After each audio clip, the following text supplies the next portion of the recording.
रामानुजाचार्य की करुणा अपार है। वे जाति वर्ग या योग्यता के भेद को नहीं मानते थे। एक प्रसिद्ध घटना में उन्होंने गुप्त मंत्र को सार्वजनिक कर दिया था। क्या किया था? उनके गुरु ने कहा था कि ये जो मंत्र है गुप्त है, किसी को नहीं बताना है। तो क्या किए? मंदिर की जो प्राचीर है उसमें चढ़ गए और जोर जोर से चिल्लाने लगे उसी मंत्र को। तो उन्होंने जब इस तरह से कहा तो जो भगवान का जो मंत्र है जो गुप्त था वो सबको सुनाई दिया, जिससे कि सबका शुद्धिकरण हो सके। उनके गुरु ने उन्हें बहुत डांटा कि तुमने ऐसा क्यों किया। तो उन्होंने कहा कि हे गुरुदेव, भगवान तो सबके हैं, अर्थात भगवान को कोई भी प्राप्त कर सकता है, ये अधिकार सबको होना चाहिए। पहले जो है विशेष मंत्र जो है ब्राह्मणों के पास, अधिकतर उन्हीं के पास ही रहते थे और वो गुप्त रखते थे। इसलिए आज तक परंपरा है कि जो गुरु मंत्र जो है वो कान में बोल के बताते हैं, किसी को सुनाई नहीं देना चाहिए। गुरु मंत्र अगर कोई सुन लेगा तो पाप लगेगा, जबकि ऐसा कुछ नहीं। हमारे यहाँ वही मंत्र हम लोग जप करते हैं और उसी मंत्र से कीर्तन होता है। जब मंत्र को एकांत में जपते हैं तो वो जप कहलाता है, और जब सबके साथ में उसका गान करते हैं तो वो कीर्तन हो जाता है।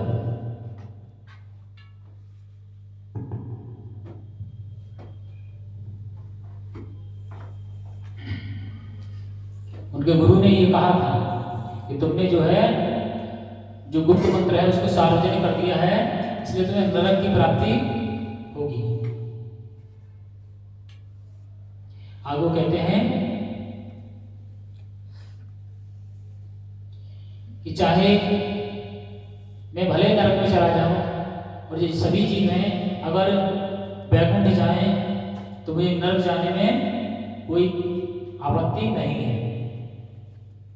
हमारे आचार्य श्री इसी वक्त वेदांत स्वामी श्री प्रभुपाद ने भी यही कहा था, अगर मुझे अपने शिष्यों के लिए नरक जाना पड़े तो मुझे मंजूर है। साउथ के एक वैष्णव संत आए थे, उन्होंने बताया था कि तुम ये क्या कर रहे हो, शूद्रों को या म्लेच्छों को जो है मंत्र दीक्षा नहीं देनी चाहिए, इससे तुम्हारी सदगति नहीं होगी। तो आचार्य श्री प्रभुपाद ने कहा था अगर इनके लिए मुझे नर्क जाना पड़े तो मैं नर्क जाने के लिए तैयार हूं। तो वैष्णव जो है उनको दंडवत करके चले गए कि धन्य है तुम्हारी ऐसी श्रद्धा और भक्ति।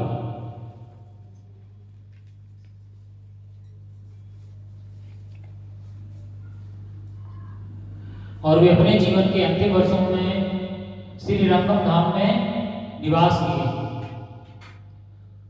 वहां उन्होंने मंदिर में सेवा, वैष्णव आचार और पंचकर्म संस्कार और भक्ति के मार्ग को दृढ़ आधार प्रदान किए। सभी लोगों को इन्हीं चीजों के बारे में बताया।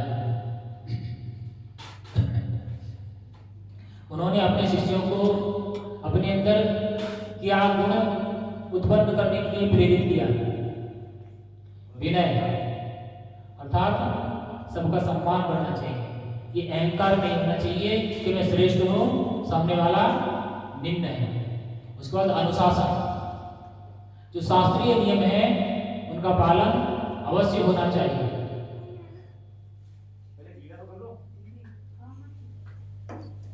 और गुरु परंपरा के प्रति निष्ठा, अर्थात गुरु परंपरा जो है वो झूठी नहीं है। गुरु परंपरा के बारे में सबको बताया गया, गुरु परंपरा कैसे पहचानी जाती है और गुरु किस प्रकार का होना चाहिए। और उन्होंने नाम जप और नाम कीर्तन के बारे में उसका जो महत्व है उसको समझाया।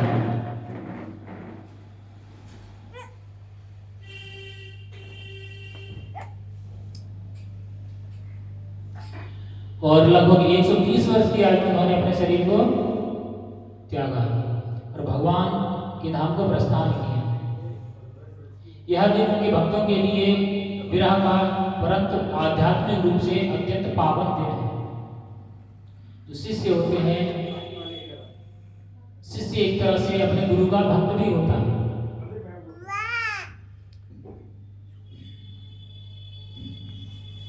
तो जब गुरु भगवान के धाम जाता है तो शिष्यों के लिए ये हर्ष का विषय होता है। पर दुख क्या होता है? विरह बोलते हैं, दुख नहीं बोलते। विरह होता है वो अपने गुरु के अब दर्शन नहीं कर पाएंगे और उनसे जो मार्गदर्शन प्राप्त होता था वो मार्गदर्शन प्राप्त नहीं होगा।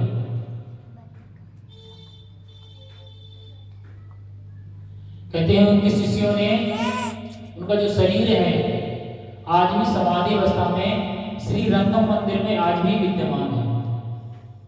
उनका शरीर आज भी नष्ट नहीं हुआ है, उसी स्वरूप में वो आज भी दर्शन दे रहे हैं। अर्थात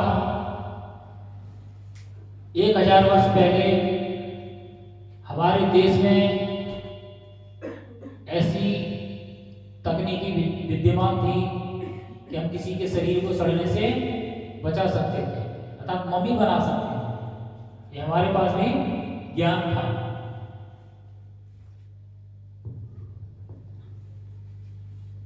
और उनके माध्यम से हमें क्या शिक्षा प्राप्त होती है? भक्ति के बिना भक्ति बिना करुणा के पूर्ण नहीं है। करुणा अर्थात दया भाव। और ज्ञान के बिना, जो ज्ञान है, अगर ज्ञान से हमारे अंदर विनय ना आए, विनय अर्थात दूसरों का सम्मान करना। अगर हम ज्ञान में अहंकारी हो जाएं, दूसरों का अपमान करने लगे, तो ऐसा ज्ञान बेकार है।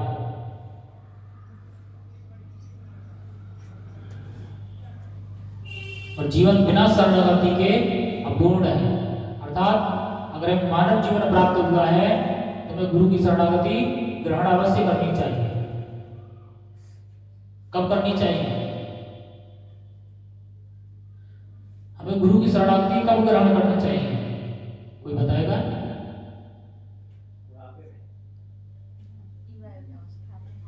जितना जल्दी संभव हो सके, जितना जल्दी संभव हो सके। इसलिए नहीं बोल रहे हैं क्योंकि पूछते हैं मानव के लिए कोई बोलता नहीं, इसलिए नहीं बोल रहे हैं। कहीं फंस ना जाए बोल में। मैं कह रहा हूं प्रहलाद महाराज के अनुसार 5 वर्ष की आयु में भक्ति प्रारंभ कर देनी चाहिए। लेकिन किसी को ज्ञान नहीं है तो जब ज्ञान हो तभी भगवान की भक्ति प्रारंभ कर देनी चाहिए, उसमें विलंब नहीं करना चाहिए।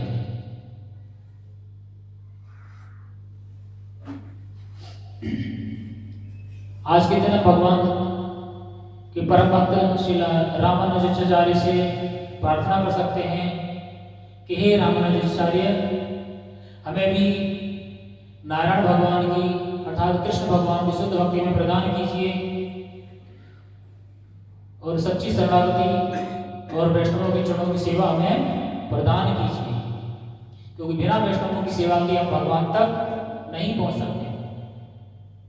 जैसे उदाहरण देके आपको बताया भी गया है, प्रधानमंत्री से मिलना है तो जो उनके अधिकारी हैं उनसे संबंध स्थापित करना ही पड़ेगा। डीएम साहब से मिलना है तो उनके पीए से परिचय निकालना पड़ेगा। अभी थोड़ा चर्चा कर लेते हैं, हमारी एक परम वैष्णवी जो है उनके बारे में थोड़ा बताना रह गया है। जो बसंत पंचमी के दिन उनका प्राकट्य दिवस है, उनका नाम था श्रीमती विष्णुप्रिया देवी दासी।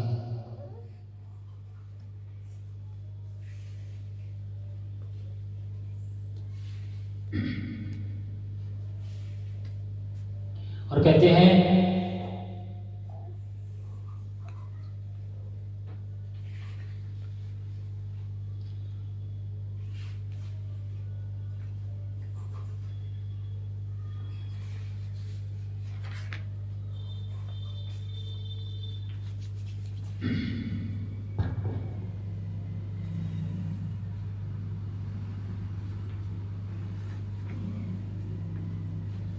जो माता विष्णुप्रिया देवी दासी हैं,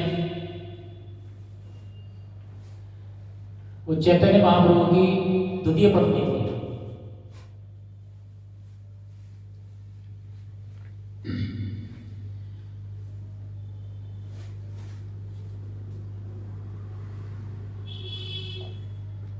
जब चैतन्य महाप्रभु ने संन्यास धारण किया तो उन्होंने कभी कोई सवाल नहीं किया।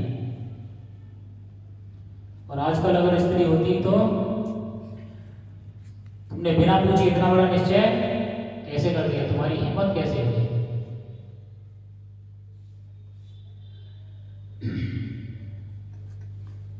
जैसे महाप्रभु ने कहा, चैतन्य महाप्रभु ने, कि मैं अब संन्यास लेना चाहता हूं, उन्होंने कोई सवाल नहीं किया।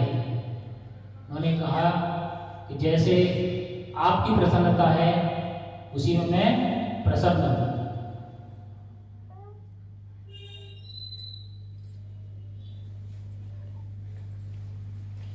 और जैसे ही चैतन्य महाप्रभु ने संन्यास ग्रहण किया, वैसे ही उन्होंने अपने आप को एक विधवा के समान जीवन जीने का निश्चय किया, क्योंकि उन्होंने अपने पति को, उनका जो कर्तव्य होता है पत्नी के प्रति, उससे मुक्त कर दिया।